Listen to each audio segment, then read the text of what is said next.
Okay आम previous part रे देखी the equation of circle with centre 0 0 and रेडियसटा गिवन थी ठीक अच्छे। सेकेंड क्वेश्चन सेकेंड पार्ट कौन the equation of circle with centre 1 and -2 and radius 4 semi.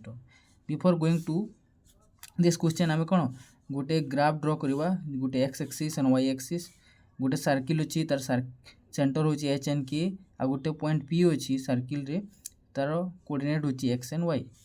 तो आम प्रीवियसली जानी कौन X square plus Y square equal to R square यहाँ हूँ इक्वेशन ऑफ सर्किल जिते एच एंड के मतलब सेंटरटा 0 0 हम। तो आम डिस्टेंस फॉर्मूला जानीचु कोऑर्डिनेट ज्योमेट्री कौन दुईटी पॉइंट थे तार फॉर्मूला कौन हुए X minus H whole square plus Y minus K whole square equal to R square. तो एठारे गिवन अच्छी कौन एच इक्वल टू 1 के इक्वल टू -2 आउ रेडियस तो आम जानीचु 4 सेंटीमीटर ठीक अच्छे। तो पुट करवा वैल्यू एच रैल्यू और के रैल्यू तो कौन हम एक्स माइनस 1 रैल्यू square plus y plus 2 whole square equal to 4 square.